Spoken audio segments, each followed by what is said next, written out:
Bonjour à tous, c'est PN Théorie. Alors je reviens vers vous pour expliciter une notion, enfin en tout cas donner des pistes de réflexion concernant la notion de flamme jumelle. Voilà, donc on va aller voir un petit peu ensemble ce qu'on peut tirer de tout ça.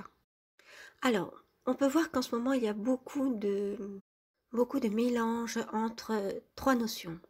La notion de bien-être, de spirituel et une notion un peu plus floue, enfin des bribes de notions d'ésotérisme, de magie ou de disciplines comme l'astrologie, de disciplines divinatoires, on va dire. Donc tout ça est mélangé avec un lexique particulier. Et dans ce lexique, ben justement, on trouve cette notion de flamme jumelle. Alors le spirituel qui est développé dans ce mélange, qui est développé dans plusieurs chaînes qui proposent justement des services à la fois de bien-être, des services spirituels et à la fois divinatoires. Eh bien, le spirituel qui est développé, c'est un spirituel qui est issu du New Age. Alors, on ne le sait pas toujours parce qu'en fait, c'est assez séducteur de se dire oui, il existe une spiritualité, il y a tout un lexique, tout un tas de mots qui me correspondent mieux parce que, par exemple, si quelqu'un est déçu du religieux ou est dégoûté, ou etc., ben, il se dit, effectivement, si on parle de la source, entre parenthèses divine, mais la source, ça me convient mieux. Si on parle de l'univers, ça me convient mieux plutôt que de prononcer le mot de Dieu, parce que j'ai des représentations qui font que lorsqu'on me parle de Dieu, ça ne me correspond pas. Je vois un vieux monsieur barbu, une personne donc, que ça a des similitudes avec les mythes quand j'étais petit, par exemple, du Père Noël ou de choses comme ça qui n'existaient pas, pour lesquelles on m'a menti, qui ne me semblent pas correspondre à ce à quoi je pourrais croire concernant cet univers et ce dont je suis issue et dont est issue la vie. Donc on peut être évidemment séduit par ces nouvelles spiritualités par le biais de ce nouveau langage, vous voyez, ces nouveaux lexiques en tout cas. Et parmi ce lexique, il y a cette notion, cette expression de flamme jumelle. Alors, avec tout un tas maintenant de plus en plus de précision dans cette notion de flamme jumelle, avec des flammes jumelles de différentes couleurs, de différents types, la différenciation entre les relations karmiques. Alors tout ça concerne les relations amoureuses, hein, entre les relations karmiques qui seraient là pour nous faire avancer,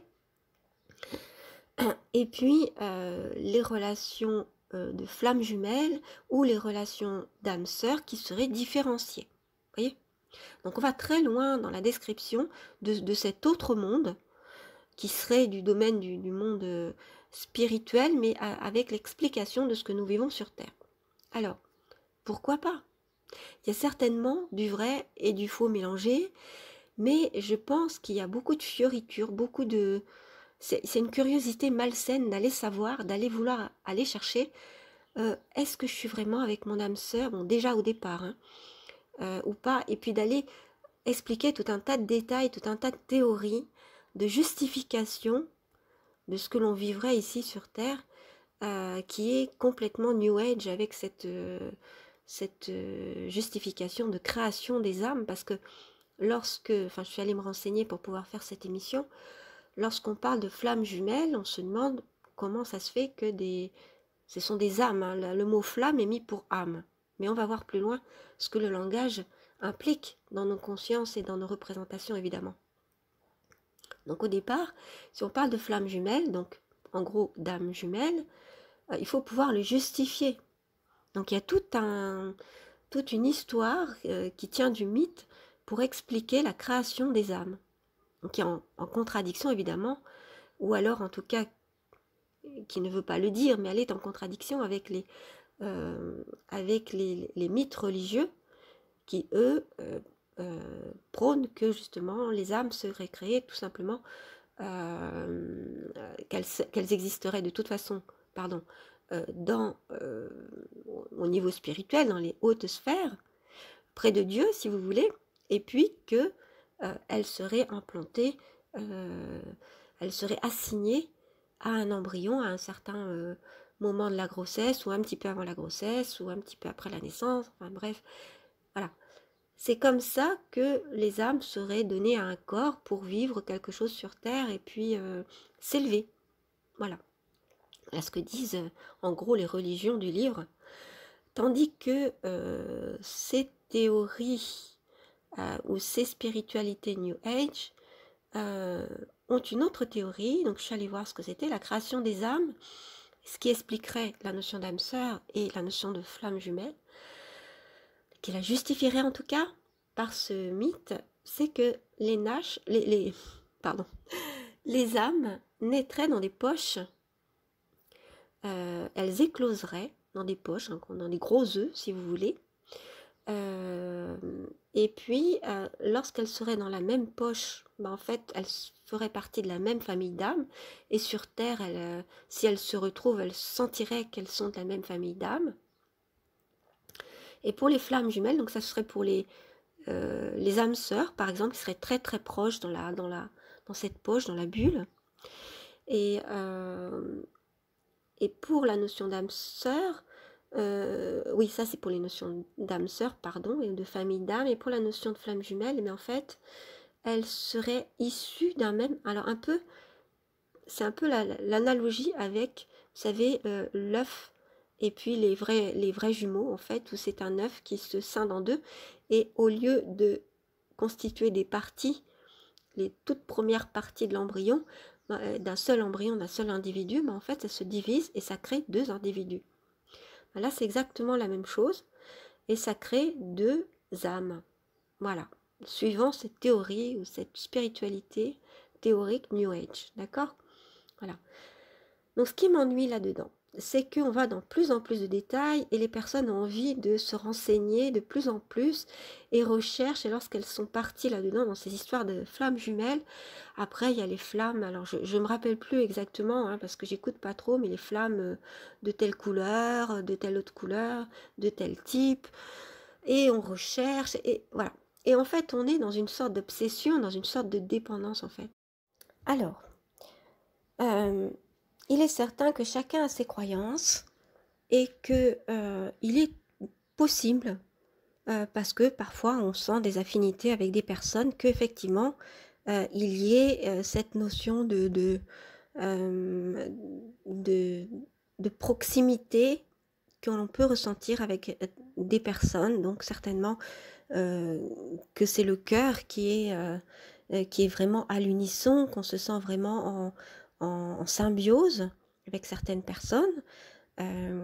C'est possible. Donc c'est tout à fait possible qu'il existe des âmes sœurs, c'est-à-dire des personnes qui nous seraient... Alors ça m'ennuie d'appeler ça âme sœur, mais jusqu'ici c'est comme ça qu'on définissait les choses. Donc cette notion d'âme sœur correspond certainement à quelque chose dans la réalité. Ce qui est ennuyeux, c'est tout ce qui est autour et la dépendance que ça génère. Donc tout le folklore autour, on va dire, c'est-à-dire de préciser de plus en plus et puis de différencier la notion d'âme sœur de flamme jumelle, d'inventer cette notion, et puis de la définir en utilisant le mot flamme. Voilà. Alors, on ne sait pas encore ce qui existe dans le monde spirituel, ce sont des choses qui sont très mystérieuses pour nous, et peut-être que c'est même pas entendable pour notre condition d'être humain. On peut comprendre qu'il y a certaines choses certainement qui existent, qu'on peut effleurer à peine en les comprenant, soit avec notre intelligence, avec notre cœur, notre sensibilité, en les percevant. Mais ce n'est pas pour ça que c'est quelque chose d'idéal, que ces relations sont forcément idéales. Et c'est ça qui est ennuyeux, c'est que ce que véhicule la notion de flamme jumelle, c'est un idéal, une illusion de perfection, d'idéal, d'absolu, de bonheur formidable et d'intensité et de quelque chose de lisse et limpide dans la relation, où on n'aurait pas à faire d'efforts et où les cœurs seraient à l'unisson, où les corps seraient à l'unisson, où les sensibilités se comprendraient d'un seul... voilà, et on parlerait d'une seule voix, voilà, où tout serait idéal, exactement comme on pense que ce serait le cas avec des jumeaux. Voilà. Donc moi, je pense que c'est une illusion de penser que on n'a pas d'effort à faire dans certaines relations et que tout va de soi. Parce qu'on est tous des êtres uniques et que même si au départ, admettons, au départ qu'il y ait eu des âmes qui soient jumelles, donc si on fait la comparaison, pardon, l'analogie avec les vrais jumeaux dans la vie, on pourrait se dire, ben oui, ils se comprennent, etc. Mais ils essaient de se différencier et souvent, quelquefois, ce sont des frères ennemis. Parfois, il y a de la concurrence parmi eux, vous voyez. Donc en fait, la relation n'est jamais facile. Même s'ils se comprennent, il y a quand même des frottements au niveau du quotidien, de la vie concrète. Donc on ne peut jamais faire l'économie d'une relation et de se remettre en question de tout ce que permet et de ce qu'implique une relation à l'autre qui est différent forcément de soi. Alors, je vais parler un peu plus loin, la différenciation et du même, c'est-à-dire de la gémellarité et la différenciation. Donc en fait, c'est une illusion de croire à ça et ce qui est ennuyeux, c'est que ça entraîne des tas de personnes à croire justement à cette illusion de la relation parfaite où on n'aurait aucun effort à faire. Et ça laisse rêveur, ça nous laisse un peu dans une sorte de rêverie à se dire ah oui, il existe quelque part quelqu'un qui me correspondrait, donc je dois chercher, donc on est à l'affût, on est dans une hyper-vigilance. Voilà ce que ça peut impliquer. Hein. Et de se dire, bah oui, c'est peut-être cet autre, celui-ci, celui-là, celle-ci, celle-là, qui est mon âme sœur, ou qui est ma flamme jumelle. Et on est à la recherche, et en étant à la recherche constamment, en étant un peu obsédé ou cette chose étant dans notre tête, on risque de passer à côté de relations qui pourraient nous convenir parce qu'on est dans cette recherche. Et peut-être qu'on ne trouvera jamais. Et en plus, c'est pas le but de trouver son âme sœur parce que, ou sa flamme jumelle, soi-disant, parce que la relation, comme je vous le dis, elle sera pas forcément idéale. Parce qu'il y a une dichotomie qui est dans ces représentations relations karmiques et flammes jumelles ou âmes sœurs, en se disant, d'un côté, on a des relations qui sont parfaites, idéales, que l'on doit rechercher, où on est parfaitement à l'aise, et de l'autre côté, ce sont des relations difficiles, où on mange son pain noir, en gros, où on a des épreuves, où on a de la souffrance, etc. Donc là, moi, je pense qu'il faut arrêter tout de suite ces fausses idées, parce que la vie, elle est souffrance. Voilà, c'est ce que disent les... c'est ce qu'on dit dans la religion hindouiste, c'est ça. C'est-à-dire que, ou même, si vous écoutez le Dalai Lama, c'est que la vie est souffrance et elle est impermanence. Donc on doit sans cesse faire le deuil des choses parce que les choses ne durent pas. Et en plus, la vie est souffrance. Donc on peut choisir soi-même d'être en joie, c'est-à-dire d'être, tout simplement, parce qu'il n'y a rien à faire pour être en joie. Nous sommes dans la joie, nous sommes dans la vie. C'est ce qui fait que l'on existe en fait. Après, on fait l'expérience, donc on peut dire notre âme fait l'expérience. Nous faisons l'expérience concrète et notre âme traduit ça comme elle le peut au niveau du spirituel. Mais en tout cas, nous faisons des expériences, mais nous sommes en joie déjà. C'est-à-dire qu'il faut trouver la joie en nous, retrouver ce qui en nous est la joie pure, l'amour pur. Parce que l'amour et la joie, la vie, tout ça ne fait qu'un.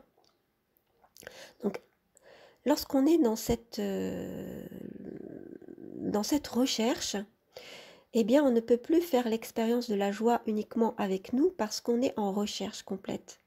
Et en plus, on est dans l'illusion de trouver quelque chose de parfait. Alors, il y a toujours cette notion de perfection, vous savez, qui est très tendance actuellement et de manière très toxique, à vouloir rechercher quelque chose de parfait, alors que la perfection existe déjà en nous, du fait que nous sommes. Non pas que nous sommes parfaits au niveau physique ou au niveau mental, au niveau de l'intelligence, etc. Mais nous sommes parfaits dans une, comment dire, dans le grand tout, comme parce que nous sommes une des gouttes d'eau qui forment l'océan. Donc nous sommes parfaits à la place où nous sommes. En gros, c'est ça, dans une compréhension beaucoup plus globale des choses. Non pas que nous sommes parfaits tout seuls et par rapport à une vision très matérielle et de l'ego des choses, c'est-à-dire par rapport à l'image. Pas du tout. Mais nous sommes parfaits par rapport à notre fonction dans l'univers et ce que nous sommes donc. Donc ça, c'est encore un des mystères parce qu'on ne peut pas comprendre tout et il faut justement comment dire, accepter de ne pas tout comprendre. Voilà. Et c'est vrai que dans ces justifications qui accompagnent ce mythe, je dirais, des flammes jumelles, des âmes sœurs, et toute cette différenciation, ce détail, c'est assez morbide, je dirais, c'est assez toxique, parce que justement, il y a cette volonté de savoir, et puis c'est comme si c'était des choses inventées. Pour moi, ça ressemble vraiment à un mythe, à des contes, et c'est éminemment toxique parce que ça nous oblige à rester dans... C'est un peu comme si on était captif. Alors comme justement ces personnes-là font commerce en tirant les cartes, etc. Bon, moi, je ne dis pas que tout ça est faux. Il y a évidemment, par le symbolisme, grâce à des supports, on peut avoir accès à ce que notre inconscient et notre corps sait déjà, ou notre âme sait déjà de l'univers, puisque justement, dans le monde spirituel, il n'y a ni passé, ni avenir, ni présent, tout ça est mélangé. Donc, on peut capter, nous tous, nous pouvons capter, et donc ces personnes aussi peuvent capter des choses. Donc il n'y a pas de souci là-dessus, c'est naturel. C'est pas du paranormal, c'est pas de la magie, c'est naturel. Et nous tous, nous pouvons y avoir accès par le biais de notre intuition, en étant beaucoup plus, en méditant beaucoup plus, et en étant aussi beaucoup dans la prière, on va avoir de plus en plus accès à toutes ces choses que l'on pensait jusque-là paranormales.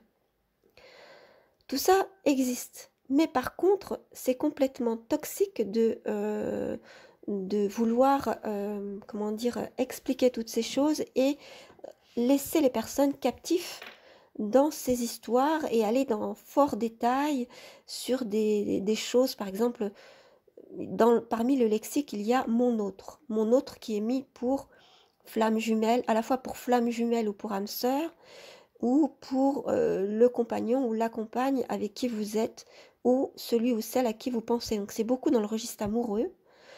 Et il y a cette confusion et ces nouveaux lexiques qui rendent captifs les personnes, rendent confus et ne sont pas bonnes. Parce qu'effectivement, vous allez penser tout le temps que si vous êtes en couple, vous allez vous dire « Ah ben non, c'est pas... » comme il y a des conflits, comme je me sens pas forcément bien, alors que c'est tout à fait normal, il y a des hauts et des bas dans les couples, et c'est normal que la communication, qui ait besoin de communication, ne peut pas tout comprendre.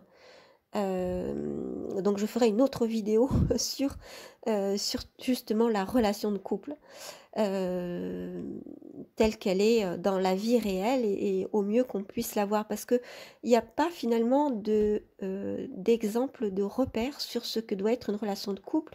Il n'y a que cette dichotomie entre, même cette dualité entre les relations karmiques, voilà comment on fait se représenter les choses par rapport aux personnes, et les relations flammes jumelles ou âmes sœurs.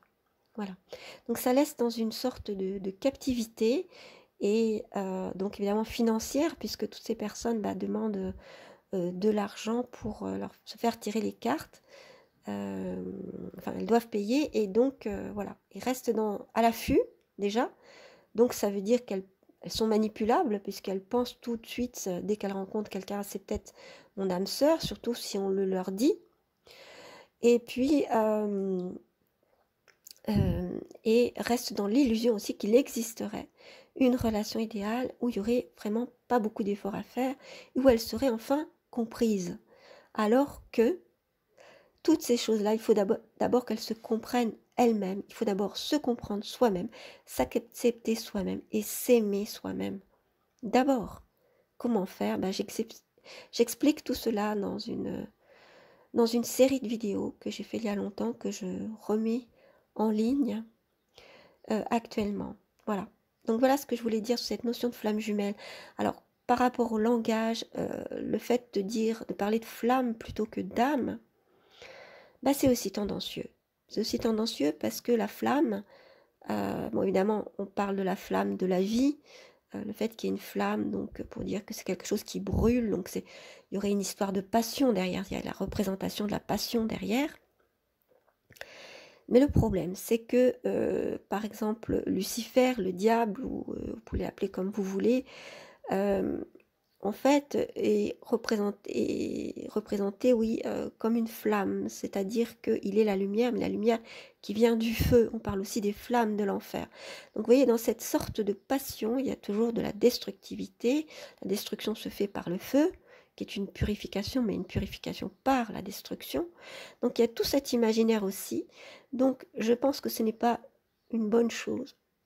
Même en prononçant le mot, vous voyez, plus on prononce, plus on confirme ce que l'on a inconsciemment dans la tête, toutes ces représentations, ces dessins que l'on a, ces schèmes mentaux. Donc si on parle d'âme, c'est pas la même chose que de parler de flamme, d'accord? C'est complètement différent. Une âme, c'est une âme qui peut être une âme pure, qui peut être une âme qui a envie de s'élever. Donc tant qu'on parlait d'âme sœur, et jusque-là, avant, il y a une dizaine d'années, disons, on en parlait, mais c'était pas pris au sérieux, tandis que maintenant, on différencie cette notion d'âme sœur de la notion de flamme jumelle, et on se prend au sérieux, avec une théorie derrière, avec une spiritualité New Age derrière, des choses que vous ne maîtrisez pas forcément, parce que vous n'êtes pas allé voir forcément, on ne va pas forcément voir quand on nous parle de tout ça, on se dit, bon, c'est une personne qui en sait plus que moi au niveau spirituel, qui me donne à manger, je dirais, c'est-à-dire des explications, une nourriture spirituelle qui semble me convenir. Elle parle de ce mot, bon, je fais pas trop attention, mais par les mots, par le lexique, il y a des représentations qui sont véhiculées, et finalement, on se met à adhérer à un système de pensée, à des mythes pour lesquels on n'est pas forcément d'accord, mais comme on ne sait pas encore tout, eh bien, on adhère, et on se met à être influencé. C'est ce qu'on appelle la manipulation. Voilà. Ce qui est éminemment toxique en soi. Parce que si on regarde à quoi ça correspond, on n'est pas forcément d'accord. Et alors, comme il y a des mots qui sont utilisés, mais dans un autre sens, qui sont déviés de leur sens, ou qui font dévier les choses aussi. Tout un langage religieux qui est utilisé, l'énergie christique, donc dedans il y a Christ, vous voyez, donc on se dit, bon, ok, c'est ok avec le Christ, c'est ok avec la religion chrétienne, voilà, mais en fait non, c'est détourné. Si vous regardez le satanisme, en fait c'est quoi le satanisme? C'est la religion chrétienne qui était détournée, qui est détournée de son sens, donc on manipule les personnes en leur disant que c'est la même chose. Le plus dangereux, c'est quand on utilise les mêmes mots, mais qu'on met derrière des choses différentes, à l'insu des personnes qui utilisent ces mots. Voyez? Alors que on peut très bien vouloir dire la même chose, mais utiliser des mots différents. C'est le cas pour les différentes religions monothéistes, qui, pour parler de Dieu, utilisent des mots différents, mais veulent dire la même chose, et qui généralement véhiculent le même message de paix et d'amour, de pardon, mais avec des mots et des mythes, des références différentes. Mais elles veulent dire la même chose. Donc ça, c'est unificateur, c'est commun, on va dans le commun. On est d'accord en fait, voyez. Tandis que d'utiliser les mêmes mots, mais de vouloir dire des choses différemment et de faire par des glissements sémantiques, c'est-à-dire en utilisant le même mot mais en ajoutant quelque chose de différent, comme énergie christique. Christique, c'est-à-dire qui vient du Christ, mais on ajoute le mot énergie. Ça fait moderne. C'est aussi, tout ça, c'est aussi toujours dans une volonté de vouloir faire moderne, de moderniser, vous voyez, les langues, les concepts, alors que derrière, il y a une manipulation, parce que forcément, il ne s'agit pas de la même chose, puisque le mot n'est plus le même. Ce qu'on appelle un glissement sémantique. On fait changer de sens les mots, et donc les concepts, les représentations, et donc en fait, on vous fait avaler autre chose. Alors, ça peut aller dans le sens d'une évolution des concepts, d'accord, mais alors soyons d'accord avec ce qui est derrière.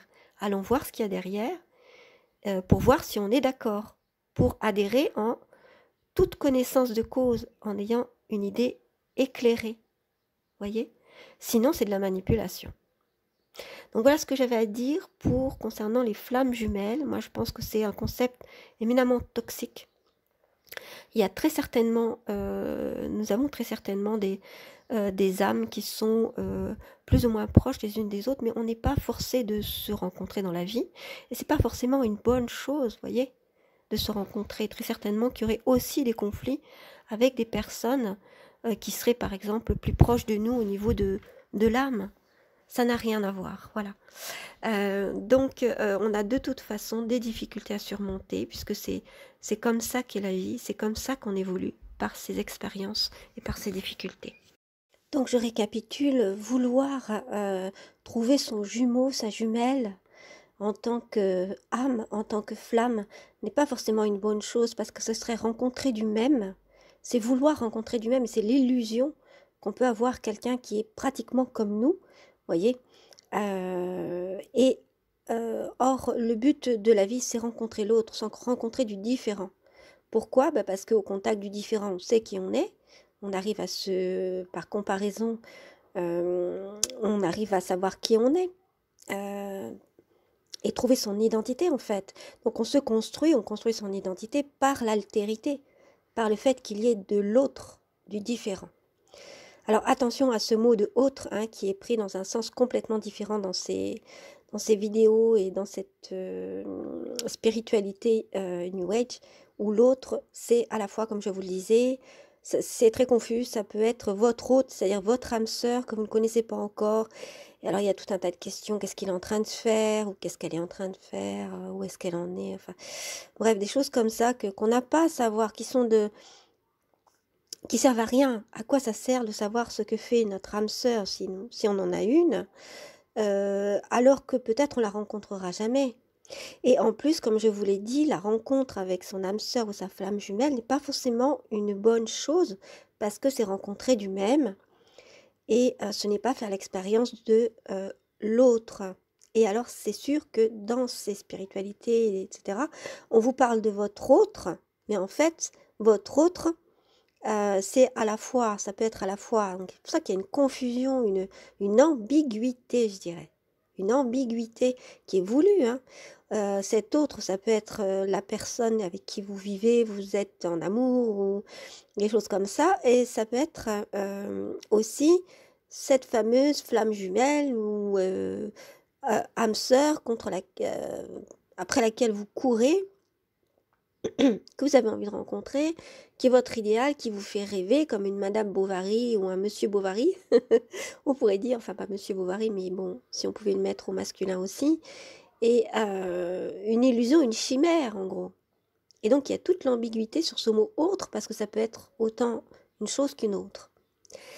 Et donc l'autre, dans l'altérité, c'est-à-dire le différent, est largement préférable parce qu'il vous apprend qui vous êtes, parce qu'a priori, vous allez être en relation assez longtemps, normalement, avec cette personne. C'est ce que l'on veut, généralement, une relation qui dure. Et donc, vous allez apprendre à qui vous êtes. Donc, c'est nettement préférable. Donc, cette idée d'âme sœur ou de flamme jumelle lance l'idée que c'est mieux d'être en relation donc amoureuse avec du même qu'avec du différent. Voyez?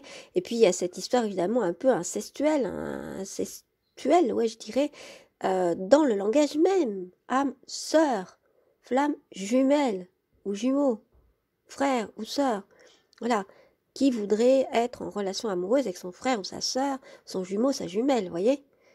C'est pas quelque chose auquel on a envie normalement enfin c'est pas de l'ordre du désir. Donc il y a quelque chose qui n'est pas normal, qui n'est pas qui est plutôt contre nature et qui en plus est toxique, une notion qui est toxique. Le fait d'y croire, voilà, c'est éminemment toxique. Et puis il y a ce risque de la dépendance, de cette emprise, de le fait d'être captif, qui est plus qu'un risque parce que on peut on peut tomber rapidement dans ce genre de croyances et c'est très difficile après de ne pas tomber dans un petit rituel à se dire bon tous les soirs je vais regarder ce que va être le lendemain, ce qu'on prévoit pour le lendemain ou qu'est-ce que fait mon autre, voilà, alors sans préciser exactement à quoi on se réfère, mais le fait de vouloir savoir ce que fait l'autre, de vouloir savoir qui est l'autre, de vouloir savoir si on va le rencontrer, ça fait rester dans une rêverie qui n'est pas... on va pas dans la vie quand on est dans cette rêverie, ou alors on voit la vie d'une manière orientée vers la rencontre de son âme sœur, et alors à chaque nouvelle rencontre, on se dit mais c'est peut-être lui, même si on est avec quelqu'un d'éminemment toxique, ou alors si cette relation est toxique, eh bien on se dit, ou si on nous dit c'est ton âme sœur, ou si on est persuadé parce qu'il y a des signes, etc., on se dit bah on va rester avec. Donc il y a le risque aussi, parce qu'on sera dans la croyance que c'est peut-être celui-ci ou celui-là notre âme sœur, alors que peut-être qu'on le ou la rencontrera jamais, et c'est pas forcément une bonne chose. On pense que c'est l'idéal, que c'est un idéal de relation, ces relations âme sœur ou flamme jumelle. Ce n'est pas un idéal et il n'y a pas d'idéal de relation. C'est quelque chose de plein de bon sens, une relation qui fonctionne, une relation satisfaisante, qui apporte du bonheur, etc.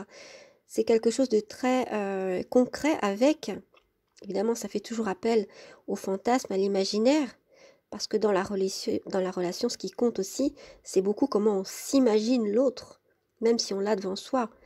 C'est la même chose dans la relation sexuelle.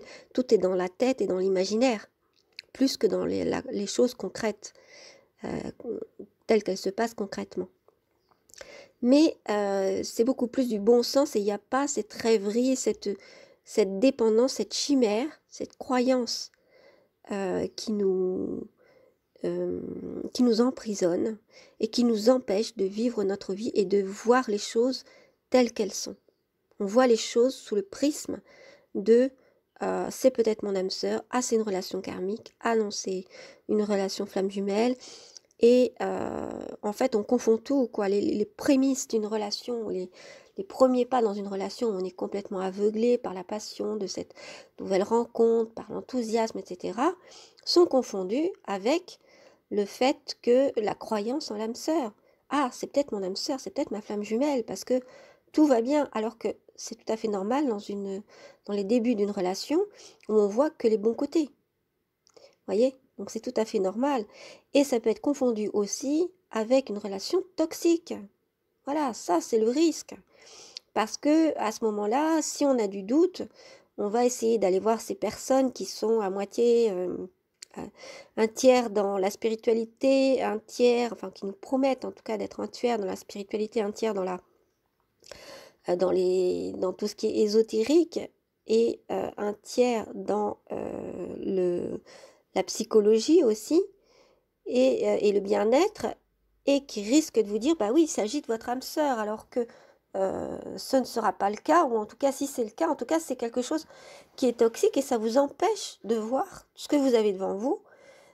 Et c'est qu'en fait, oui, c'est effectivement très toxique pour vous de rester avec cette personne, ou alors c'est parce que vous vous imaginez trop de choses, vous avez trop d'attentes, que effectivement ça va devenir toxique. Donc cette croyance est de toute façon toxique. Et si jamais vous rencontrez une personne avec qui ça se passe bien, et si au fil du temps vous avez envie de dire oui, on dirait que c'est comme mon âme sœur, mais tant mieux pour vous. Mais il ne faut pas la désirer en amont et essayer de savoir quel sera l'avenir. Si ça se trouve, vous la rencontrerez, cette personne, à la fin de votre vie, dans 20 ans, dans 30 ans, c'est pas demain, c'est pas la semaine prochaine, c'est pas le mois prochain. Mais il y a cet aspect dans cette spiritualité New Age et puis la fréquence de ces vidéos et de ces chaînes et qui donne, on est forcément addict, il y a de l'addiction, qui nous fait croire, qui nous laisse fébriles comme ça, dans une éternelle attente en se disant ah oui, c'est bientôt, c'est demain, c'est etc. Il faut vraiment sortir de tout ça, regarder la vie telle qu'elle est. Telle qu'elle est, au contraire, elle est bien plus merveilleuse. Et les relations d'amour et de couple sont bien plus merveilleuses, peuvent être bien plus merveilleuses quand on les regarde en fait en face. Et quand on regarde la vie en face, au lieu de rêver une vie idéale, voilà, qu'on n'a pas et qu'on n'aura jamais parce que personne n'a de vie idéale, personne n'a de relation idéale. Donc dans une autre vidéo, je parlerai plus en détail de ce qu'est une relation heureuse, tout simplement, et qui n'est pas forcément idéale, mais qui est aussi, il y a une part de rêve. On rêve cette relation aussi, mais on ne va pas dans l'addiction et c'est pas rattaché à des croyances, c'est pas orienté vers une attente fébrile comme ça et parce que ces relations-là ou cette idée nous mène tout droit, il nous confirme et nous fait rester dans une dépendance. Voilà, dans des relations de dépendance. Toujours. Voilà, cette vidéo est terminée. Je vous remercie de l'avoir écoutée. Je vous dis à très bientôt pour une prochaine. En attendant, prenez soin de vous, apprenez à discerner, pensez par vous-même et allez voir les sources de ce à quoi vous adhérez ou on vous fait adhérer. Je sais que c'est un travail fastidieux, on a plutôt envie de se jeter sur des vidéos, sur des choses à lire faciles, courtes, qui nous prennent pas beaucoup de temps et puis aussi qui nous donnent ce qu'on a envie d'entendre parce que on est fatigué, qu'on veut se détendre, on veut se distraire. Mais il faut aussi prendre un peu de temps dans sa vie, dans ses journées, dans ses semaines, ou dans le mois, etc., régulièrement, du temps pour réfléchir vraiment et pouvoir aller voir tout un tas de sources, tout un tas de propos et réfléchir par nous-mêmes et prendre le temps de ne pas forcément répondre ou réagir, voyez, mais réfléchir tout simplement. Voilà, c'est vraiment ce qui manque actuellement. On est beaucoup dans la réaction, on nous demande de réagir plus que de répondre. Et répondre, ça demande du temps. Ça peut demander même 10 ans de répondre à une question, vous voyez. On peut dire, à ce stade, je pense que... Mais pour penser, il faut avoir eu plusieurs sources différentes. Il faut avoir réfléchi, il faut avoir pu faire se recouper des événements, des signes, etc. Il faut même se mettre avec un papier, un crayon et réfléchir et écrire. Voilà, donc ça demande du temps, mais et des efforts. Comme tout dans la vie. Voilà, je termine là-dessus. À très bientôt pour une prochaine.